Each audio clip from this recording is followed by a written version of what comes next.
as the Bull Moose Party.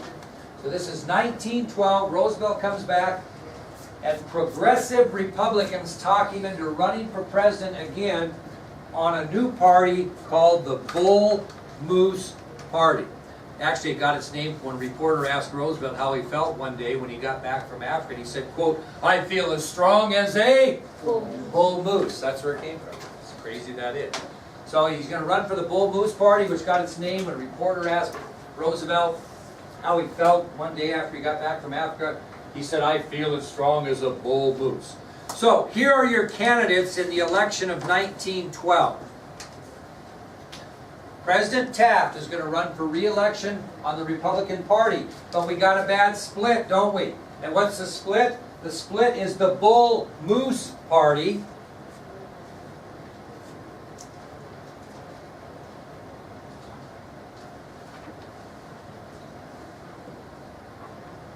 Also, you had a Democratic Party in which Governor Woodrow Wilson of New Jersey ran. So you got the Republicans with Taft, the Bull Moose Party with Roosevelt, the Democrats with Governor Woodrow Wilson of New Jersey, and you even have a fourth party that jumps in, the Socialist Party, who nominates Eugene V. Debs. So this is kind of a crazy election. You've got four people running for the president and four different political parties.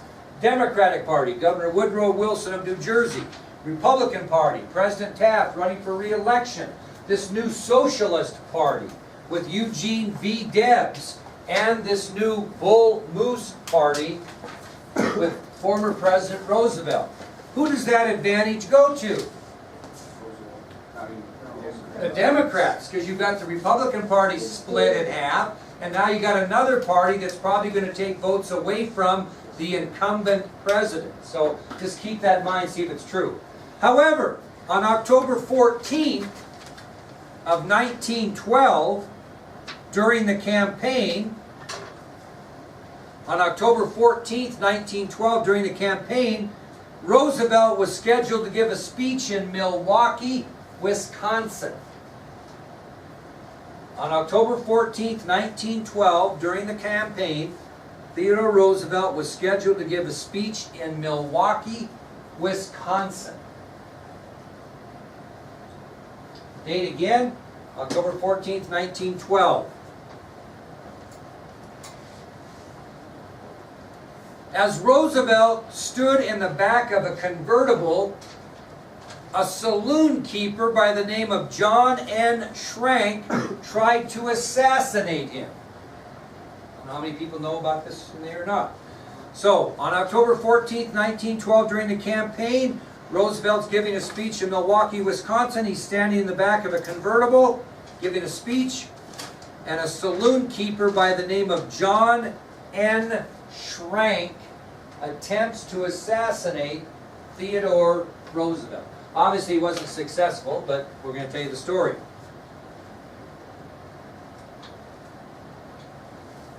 Schrank shoots at the president and hits him. Schrank shoots at Roosevelt and hits him. In Roosevelt's pocket near his heart is his case for his glasses. The bullet deflects off the case of the glasses and saves his life. That doesn't mean he's not injured, but it certainly keeps him from being killed. So the bullet hits the glasses case in Roosevelt's pocket, which saves his life.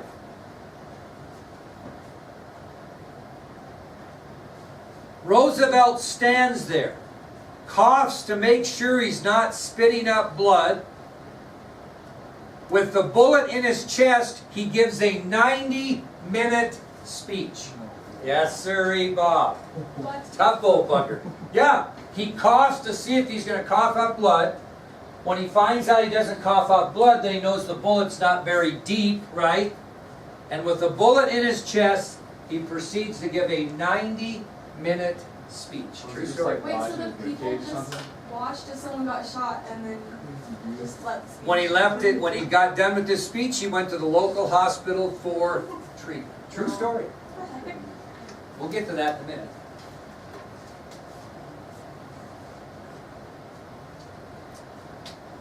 Well, he recovered from his wound in about 2 weeks, so obviously it wasn't very serious. And his assassin was committed to a mental hospital. So we finally get our first, not guilty by reason of insanity, and he was sent to a mental hospital for a long period of time. So Roosevelt recovers from the wound in about 2 weeks. The attempted assassin was committed to a mental hospital.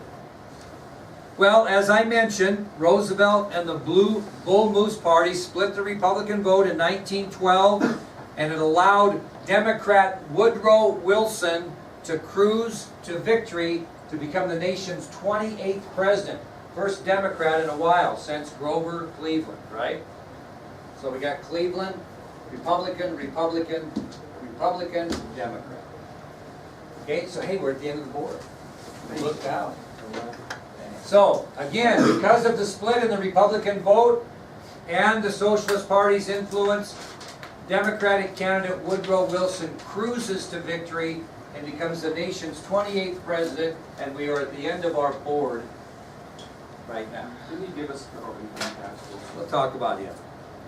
Now, here is the electoral count. You might be surprised by this.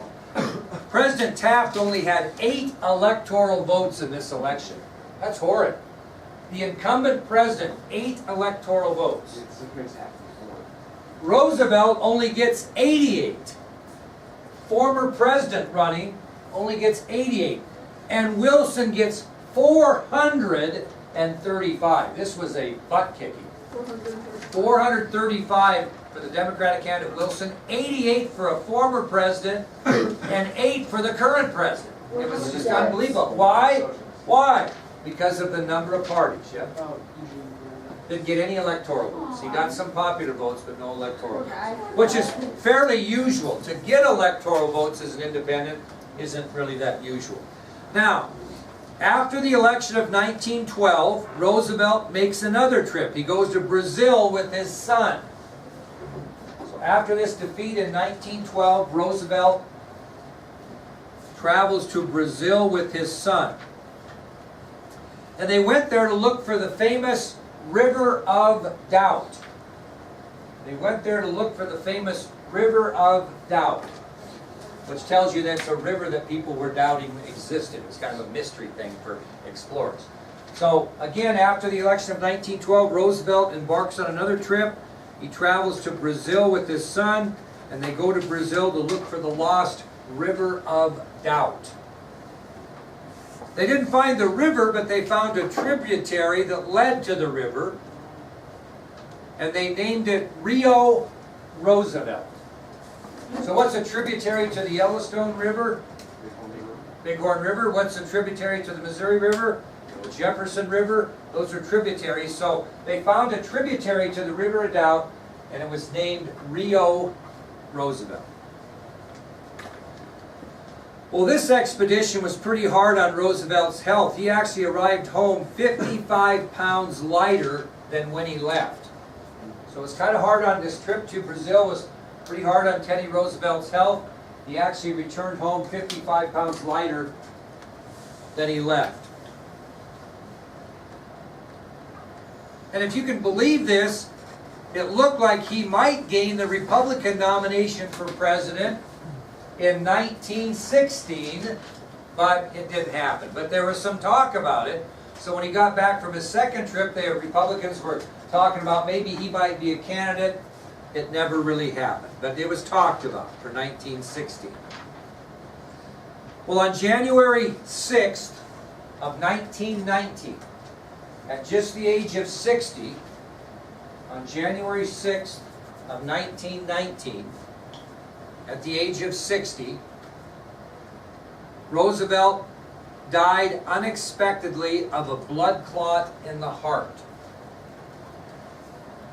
So on January 6th, 1919, at just the age of 60, which is coming up for me in June, he dies unexpectedly of a blood clot in the heart. He was buried in Oyster Bay, New York, near his home at Sagamore Hill. He was buried at Oyster Bay, New York, near his home at Sagamore Hill. So he died on January 6, 1919 at the age of 60, unexpectedly of a blood clot in the heart, and he was buried in Oyster Bay, New York, near his home at Sagamore Hill. What is he also noted for? One of 4 presidents. Come on, get really impressed with you. One of 4 presidents who what? No, think about outside the box. This would be an honor. One of 4 presidents who were honored by Richie Rich. Anybody seen the movie Richie Rich? Nobody in here seen the movie Richie Rich? It's kind of a Gomer movie, but it was a hint. How was he honored? One of 4 presidents. Another one was Washington. Another one was... No, say it. Space on money or something? Space on what? What's it called? Mount Rushmore. He's one of 4 presidents whose faces are carved on Mount Rushmore in South Dakota. Wait, who's all the presidents? Washington, Jefferson, Lincoln, Roosevelt. I can't know if we thought of that. Yep. We all think of I've been there. Sturgis. I've been there once, but I was little. Oh, it's awesome to go there on a motorcycle. Wait, did they not finish Crazy Horse? No, they're still working on it. It's not finished yet. It's not finished yet. All right. Should we continue on with the review? Would you like a review? Yes. Okay. All right. You're going to have 25 matching.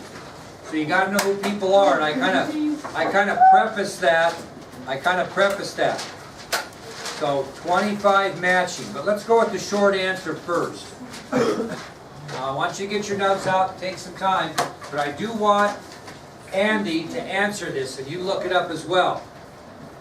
Andy, during the lectures, in what 2 presidential elections did the winner receive less popular votes than the loser? In what presidential elections, what 2 did the winner receive less popular votes than the loser? We know 1876 was one, right? Because that's where they made the deal where Samuel Tilden had not only more popular votes, but he also had more electoral votes. So we know that 1896, what's the other one? Yeah, there's only 2. What was the other one? Wait, where the loser had more popular votes? Yep, the loser, President Cleveland, Oh, okay. had more popular votes but lost to Benjamin Harrison. What election was that? It was 1888. We maybe work on these together because it's kind of going to be different. So 1876 and 1888 were the 2 presidential elections where the winner received less popular votes than the loser. All right. Mackenzie, I think you can get this because you are the princess. Nobody can say you're never the princess. You're always the princess. How many crucial electoral votes were disputed in the election of 1876 when 4 states sent in 2 sets of returns each? So how many were disputed? No. Tilden needed 1. Hayes needed all 20. Very good, 20. Wait. Repeat the question. Yes, in 1876, how many electoral votes were disputed as a result of those 4 states that sent in 2 sets of returns? And that was 20. Remember, Tilden needed only 1, and Hayes needed 20. Now, we all know that they made a bargain for the presidency, right? Instead of going through the House like they should have because they didn't really want to recount. So Brian, give me one of the 3 things the Democrats agreed, or excuse me, the Republicans agreed to make their candidate president. There were 3 things that the Democrats agreed to in order to accept Rutherford B. Hayes as president of the United States. But what were those 3 things that the Republicans agreed to give up? All federal troops have to be removed from the South. All federal troops had to be removed from the South. Keep going, you're on a run. They had to build and finance a new railroad across the South. Very good. They had to build and finance a new railroad across the South. And one, a fair share of Southerners in Hayes' cabinet. Very good. Fair share of Southerners in Hayes' cabinet. There you Where was that go. located in the note? What's the question? Very- Election of 1876. I'm kind of going in order the best I can. How do we have to know? You have to know three. Fair share of what? Fair share of Southerners, you should have these in your notes, fair share of Southerners had to be appointed to the Hayes cabinet.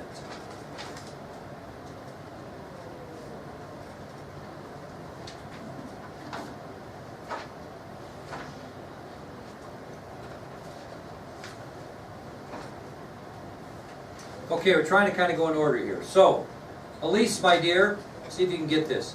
Why did President Chester Arthur continue to carry on the programs that he believed President Garfield would have completed after he assumed the presidency after Garfield's death? Remember, he was a stalwart, completely against Garfield.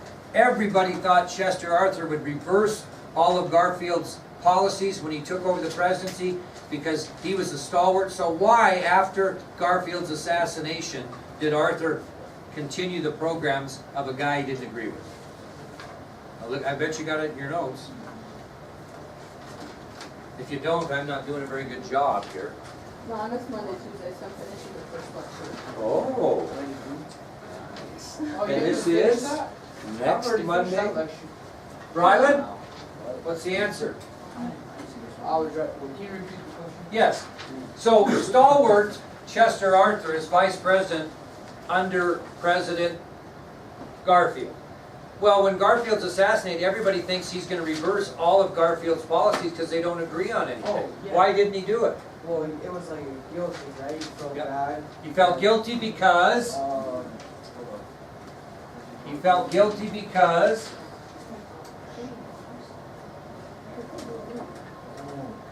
Oh, yes, oh he- yeah. He's the guy who killed him. who was the guy?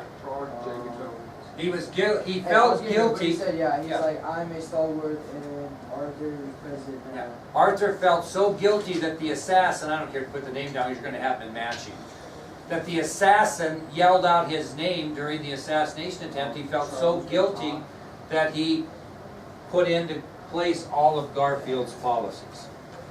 Okay? All right. Rachel, my dear, tell me what the Electoral Count Act of 1887 stated. The Electoral Count Act of 1887. What did it say? It was passed during the Grover Cleveland presidency in 1887. What did that Electoral Count Act state? Set of returns by the Senate of that state would be official. Now, close, that if any state sent in 2 sets of returns, who would approve the set to be counted officially? The governor, so you were close. So the Electoral Count Act of 1887 stated that if a state sent in more than 1 set of returns, the set that was approved by that state's governor would be used as official.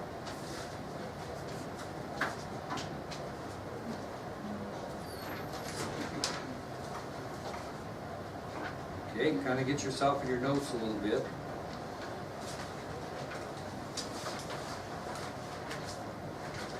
Okay, Charles, tell me who was president of the United States when Wyoming was issued statehoodship, so to speak?